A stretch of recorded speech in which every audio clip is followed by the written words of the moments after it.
द्रव्य की उत्पत्ति पृथ्वी, जल, तेज, वायु और आकाश, इन पांच तत्वों के मिलने से द्रव्य की उत्पत्ति होती है। हमको पता है कि कोई भी द्रव्य क्या होता है, पंचभौतिक होता है, वही यहाँ पे आया है। इन पांचों के संविधान में से जिस भूत के गुण की उत्कृष्टता होती है, उसी के अनुसार माना जाता है। मान लीजिए कोई भी द्रव्य है, तो ऐसा नहीं है कि पंचभौतिक में सिर्फ उसमें पार्थिव होगा और सिर्फ जलीय होगा, उसमें पांचों होंगे, लेकिन क्या होगा, कुछ एक गुण जो होगा, जो प्रधान होगा, उसी के बेस पे उसको बोला जाएगा कि ये पार्थिव है, ये जलीय है, ये तेजस है और ये वायु है। ये यहाँ पे मेंशन किया गया है। फिर पार्थिव द्रव के क्या बोला गया है, इनमें से जो स्थूल सार युक्त सांद्र मंद स्थिर गुरु तथा कठिन हो, तथा की गंध की जिसमें अधिकता हो। जिसमें आप अंडरलाइन कीजिएगा, क्या अंडरलाइन कीजिएगा, गंध। आपको पता है कि शब्द स्पर्श रूप रस गंध, तो गंध किसके लिए, पृथ्वी के लिए है, ये अंडरलाइन कीजिएगा कि जिसमें गंध की अधिकता हो, वो कौन सा है, पार्थिव द्रव्य होता है। फिर आगे, जो शरीर की स्थिरता, स्थैर्य, बल, गौरव, संघात उपचय कर, इसको अंडरलाइन कीजिएगा, संघात और उपचय कर, विशेषात अधोग भाव, और नीचे मतलब गिरने वाला स्वभाव का होता है, पृथ्वी। तो ये आप मतलब पृथ्वी जो पार्थिव द्रव है, उसके गुणों के बारे में वर्णन किया गया है। बहुत सारे गुण है, जैसे स्थूल है, सार है, सांद्र है, मंद है, स्थिर है। आप अंडरलाइन कीजिएगा कि वो थोड़ा गंध युक्त होता है। और फिर क्या होता है, संघात, जो कुछ 5 पॉइंट है, स्थैर्य, बल, गौरव, संघात, उपचय उपचय करव, ये अंडरलाइन कीजिएगा। ये पृथ्वी जो पार्थिव द्रव है, उसके गुण है। वो शरीर की क्या करते हैं, जो पार्थिव द्रव क्या करते हैं, शरीर की स्थिरता, बल, गुरुता, कठिनता और वृद्धि को करता है, तथा विशेषकर ऊंचा फेंकने पर नीचे का स्वभाव वाला होता है, ये लिखा हुआ है यहाँ पे। तो फिर उसी तरह, फिर उसके बाद आया जलीय द्रव। जो जलीय द्रव कैसे होंगे, शीत होंगे, स्तिमित होंगे, स्निग्ध होंगे, मंद होंगे, सांद्र होंगे, मृदु, पिच्छुल, बहुल, ईषद, कषाय, अम्ल, लवण। रस छोड़ दीजिए, इसमें आप अंडरलाइन कीजिएगा, क्लेदन, बंधन। जो हमारे द्रव, शरीर को गीला करे, वही सब, वही है। क्लेदन, मंदन, विषयंदन, किसके लिए, जलीय द्रव के बारे में आ रहा है। फिर थोड़ा सा ऐसे भी आपको पता चल जाएगा। फिर तीसरा क्या है, तेजस। तेजस के लिए उष्ण, मतलब अग्नि के लिए, अग्नि महाभूत के लिए। अग्नि महाभूत के जो द्रव होंगे कैसे होंगे, उष्ण होंगे, सूक्ष्म होंगे, रुक्ष होंगे, खर होंगे, लघु होंगे, विशद होंगे, रूप, रूप के लिए भी ये है। फिर बाकी इसका काम क्या है, दहन, पचन, धारण, ये तो आपको पता है। इंपॉर्टेंट क्या है इसमें, प्रकाश और प्रभा। प्रकाश के लिए कौन है, और वर्णन। मतलब अगर आपसे पूछा जाए कि मतलब कौन से भूत जो प्रकाश के लिए प्रभा और वर्ण को देता है, तो वो कौन सा है? तेजस है। वो दहन, पचन, धारण, तापन, प्रकाश, प्रभा और वर्ण को करता है। तो हमारा ये हो गया अग्नि महाभूत। चौथा क्या, वायु वाले। वायु के लिए क्या है, सूक्ष्म, रूक्ष, खर, शिशिर, लघु, विशद, स्पर्श, स्पर्श गुण आपको पता है कि वायु का होता है, स्पर्श बहुल। फिर वह शरीर में विषदता, लाघवता, ग्लानि, अवृषत्व, रोक्ष और मन में अनेक कल्पना करता है। इसमें आप अंडरलाइन क्या करेंगे, विचारण। विचारण कर, मतलब मन को इधर उधर ले जाता है वायु, आपको पता है वायु का ही काम है इधर उधर भटकाना। बाकी लाघवता भी है, वैश्यता भी है। फिर लास्ट क्या, आकाशीय। आकाशीय के लिए क्या बोला गया है, ये सुशीर होता है, यहाँ पे आया होगा। तन मार्दव, सौशीर, सौशीर और लाघवकर, तो लाघवकर दोनों में आया, लाघवकर यहाँ भी आया है और लाघवकर यहाँ भी आया है। जो शरीर में लघुता लाता है, क्या क्या है वो, हमारा वायु और आकाश है। जो शरीर में गुरुता लाता है, वो क्या है, वो शरीर में गुरुता लाने के लिए पार्थिव के लिए बोला गया था। देखिए यहाँ पे आया था, गौरव था। इतना इंपॉर्टेंट नहीं है, लेकिन आप ये याद रखिए कि जो सौशीर है कौन है, वो सौशीर कौन कर रहा है, आकाश कर रहा है। जो सुशीर, वो यह द्रव देह में मारता, छिद्रता और मतलब सुशीर का मतलब क्या होता है, छिद्र, छिद्र होता है, लघुता करता है। ठीक है।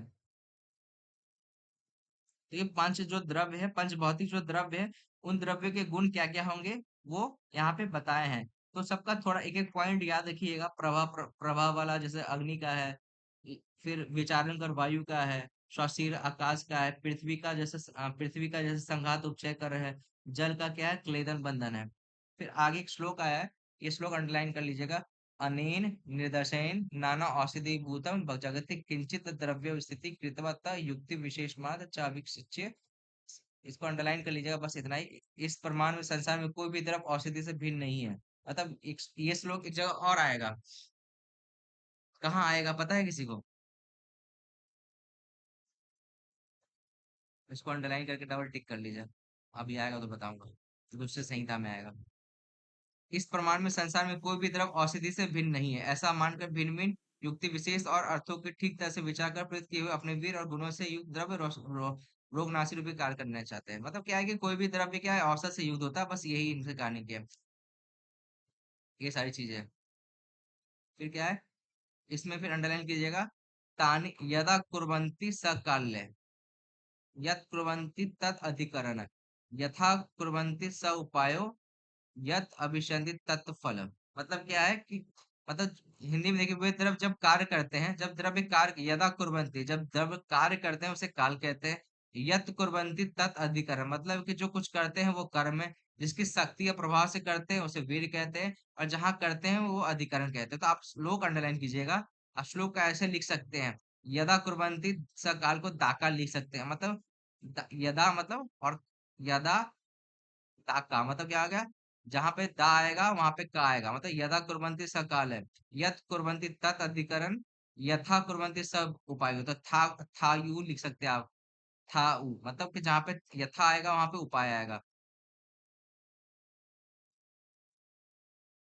यत अप्यादि तत्फल, हिंदी भी देख सकते हैं कि जब कार्य करते हैं उसे काल कहते हैं, जो कुछ करते हैं वो कर्म है, जिसकी शक्ति से करते हैं वो वीर है, जहां करते हैं उसे अधिकरण कहते हैं। तो ये पॉइंट थोड़ा अंडरलाइन कर लीजिएगा ये, यदा कुर्वन्ति स काल, यत् कुर्वन्ति तद् अधिकरण, यथा कुर्वन्ति स उपाय, और यत् निष्पादयन्ति तत् फल। ठीक है। उनमें से जो विरेचक द्रव्य है, उनमें से जो विरेचक द्रव्य है, उनमें पृथ्वी और जल गुण की अधिकता रहती है। अभी हमने देखा था भूमि वाला, कि जो जो भूमि होनी चाहिए विरेचक द्रव्य की कैसे होनी चाहिए, पृथ्वी और जल युक्त होनी चाहिए। उसी तरह क्योंकि पृथ्वी और जल दोनों भारी होते हैं, जिनसे उनका किसी भी वस्तु को अपने साथ नीचे ले जाने का स्वभाव होता है। मतलब आपको पता, ये भी आप सेंस की बात है कि जो विरेचन से क्या होता है, द्रव्य नीचे से बाहर आता है तो भारी होगा, तो उसमें क्या होना चाहिए, पृथ्वी और जल गुण प्रधान होने चाहिए। उसी तरह वामक वामक द्रव क्या है, अग्नि और वायु के अधिक गुण से युक्त होते हैं। देखिए यहाँ पे वामक द्रव में आकाश नहीं आया है, यहाँ पे द्रव्य के बारे में बोला गया। अगर भूमि के बारे में बोला गया है कि भूमि कैसी होनी चाहिए, तो आकाश अग्नि वायु युक्त होने चाहिए। लेकिन अगर द्रव्य के बारे में बोला जाएगा तो सिर्फ वामक द्रव में अग्नि और वायु गुण प्रदान होना चाहिए, और विरेचन में पृथ्वी और जल गुण प्रदान होना चाहिए। अग्नि और वायु दोनों हल्के हैं एवं लघु होने से वे ऊपर की ओर उठते हैं, इसलिए वमन द्रव में ऊर्ध्वगामी भूष्ट होते हैं। जिन पदार्थों में दोनों होते हैं वो उभय का काम करते हैं। अब आइए, आकाश, आकाश गुण वाला क्या करता है, संशमन का कार्य करता है, इसने हमने देखा था। अनिल गुण भूइष्ठ संग्राही, अनिल किसको कहते हैं, वायु को कहते हैं। तो जिसमें वायु गुण प्रधान होगा वो क्या करता है, संग्राही, मतलब दस्त बांधने वाला होता है, क्योंकि वायु शोषण का कार्य करता है। फिर अग्नि गुण भूइष्ठ दीपन का कार्य करता है। ये पांच पॉइंट अंडरलाइन कर लीजिएगा। विरेचन के लिए क्या बोला है, पृथ्वी और जल। वमन के लिए क्या बोला है, वमन द्रव्य के लिए दो, अग्नि और वायु। संशमन के लिए आकाश महाभूत, संग्राही के लिए अनिल मतलब वायु महाभूत, और दीपन के लिए अग्नि भूइष्ठ। फिर अनिल और अनल मतलब वायु और अग्नि गुणों की अधिकता वाले द्रव लेखन का कार्य करते हैं। ये भी इंपॉर्टेंट है, लेखन के लिए क्या होना चाहिए, वायु और अग्नि भी होने चाहिए। फिर पृथ्वी और जल अधिक गुण वाले द्रव विलयन का कार्य करते हैं। तो 5-6 पॉइंट है यहाँ पे कि मतलब बताइए कि जैसे गुण है, जैसे व्रियन है, लेखन है, तो उसमें कौन सा महाभूत प्रधान होगा। वो क्वेश्चन पूछे जाते हैं कि लेखन के लिए कौन से दो भूत हैं, तो अनिल और अनल। वृहन के लिए तो पृथ्वी और जल।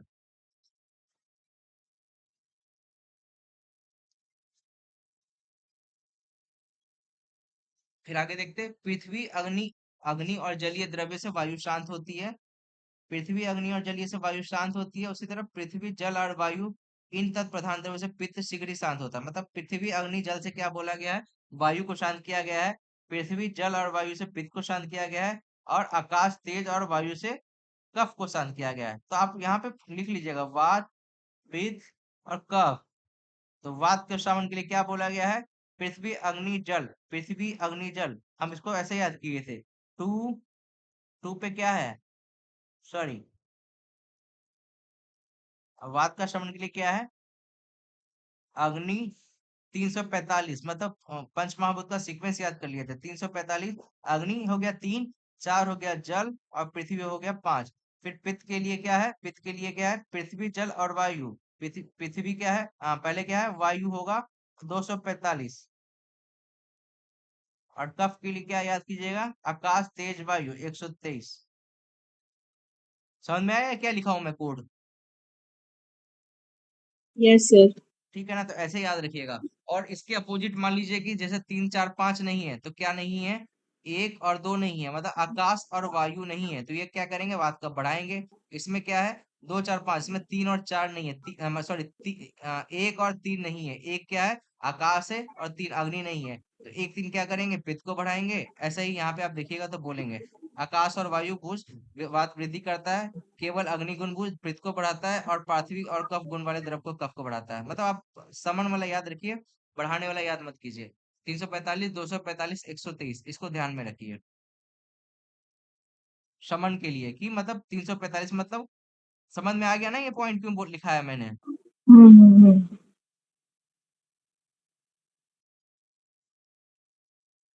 अब लास्ट श्लोक थोड़ा बहुत इंपॉर्टेंट है, इसका आप लोग ना चार्ट, एक पेपर, व्हाइट पेपर में इसको लिखिएगा अच्छे से, क्योंकि बहुत डिटेल में है। इसको कैसे लिखना मैं बताता हूँ। इसमें क्या कीजिएगा, जो 8 वीर है, जैसे क्या है, शीत उष्ण स्निग्ध रुक्ष मृदु तीक्ष्ण पिच्छल और विशद, ये आठों को लाइन से लिखिएगा। आठों को जैसे यहाँ पे लिखिएगा शीत, फिर उसके नीचे लिखिएगा उष्ण, इसको आगे लाइन से लिखिएगा, और डैश देके फिर लिखिएगा क्या क्या बोल रहा है। जैसे क्या बोल रहा है, पहले कि उनमें तीक्ष्ण और उष्ण गुण आग्नेय है, तो जहां भी तीक्ष्ण आएगा उसके सामने आग्नेय, और जहां भी उष्ण आएगा उसके सामने आग्नेय। आप समझ रहे हैं कैसे लिखने के लिए बोल रहा हूं मैं।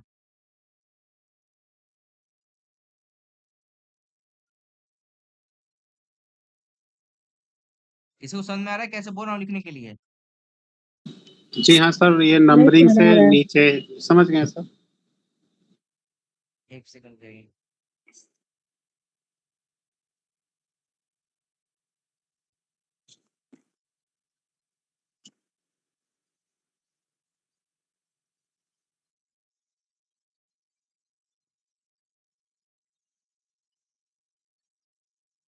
देखिए आप लोग क्या कीजिएगा, दिख रहा है, पहले आप लिखिएगा, मान लीजिए शीत लिखते हैं, शीत लिखेंगे, और शीत के सामने मान लीजिए जो भी गुण आ रहा होगा, 4 5 गुण जो जो जो आ रहा है वो लिखिएगा। फिर उसी तरह आप उष्ण लिखिएगा, उसके सामने जो जो चीजें पॉइंट लिखा होगा वो लिखिएगा। ऐसे ही आठों के बारे में आप लोग लिखेंगे, ठीक है, ऐसे ही आठों के बारे में आप मेंशन करेंगे।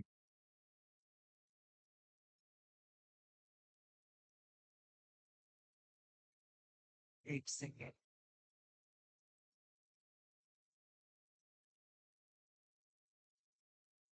क्या खुल गया है? जैसे एक एक पॉइंट देखते हैं, कि द्रव्य में जो दिख रहा है ना, स्क्रीन दिख रहा है ना, यस सर। दिख रही द्रव्य है। में जो शीत उष्ण स्निग्ध रुक्ष मृदु तीक्ष्ण पिक्चर और विशद, ये अष्टवीर संज्ञा गुण है। उनमें तीक्ष्ण और उष्ण गुण आग्नेय है, तो जो आपने तीक्ष्ण लिखा होगा वीर, उसके सामने आग्नेय लिख लीजिएगा। उसी तरह आपने जहाँ उष्ण गुण लिखा हो उसके सामने आग्नेय लिख लीजिएगा। उनमें तीक्ष्ण और उष्ण गुण आग्नेय है। शीत और पिच्छल ये जल गुण भूयिष्ठ है, तो जहाँ शीत होगा उसके सामने जल लिख लीजिएगा, और उसी तरह पिच्छल के सामने जल गुण लिख लीजिएगा। स्नेह गुण पृथ्वी और जल की अधिकता से, मृदु गुण जल और आकाश की अधिकता से, रुक्ष गुण वायु की अधिकता से, तो रुक्ष के सामने वायु की अधिकता, मृदु के सामने आकाश की अधिकता, ऐसे आप लोग लिखिएगा। इसको पूरा पढ़िएगा, और पूरा एक ना वो बनाइएगा, चार्ट बनाइएगा, क्योंकि ये ना बहुत मिक्स कर दिया आप, जब तक इसको अलग नहीं कीजिएगा नहीं समझ में आएगा। गुरु और लघु अर्थात मधुर तथा कटु विपाक के गुण प्रथम कह दिए गए, इनमें उष्ण और स्निग्ध गुण वातनाशक है, शीत मृदु और पिच्छल गुण पित्त सामक होते हैं, तीक्ष्ण इसको आप लोग एक बार करके देखिए, नहीं होगा तो मैं आपको करके दूंगा, ठीक है, इसको रहने दीजिए, इस पॉइंट को, इसको रहने दीजिए, अभी इतना नहीं देख पाइए, अभी आप नहीं पढ़ पाइएगा इसको। इसको आप लोग अपने खुद से ट्राई कीजिएगा, कोई मुझे ग्रुप में शेयर कीजिएगा कि आपने कैसे किया है, ठीक है, एक बार पढ़िएगा और मुझे ग्रुप में शेयर कीजिएगा। समझ रहे हैं, आपको करना कुछ नहीं है, बिल्कुल। हर एक वीर के बारे में मतलब ऑर्डर देना है, और क्या क्या वीर के बारे में बोला गया उसके सामने एरो देते जाना और लिखते जाना है।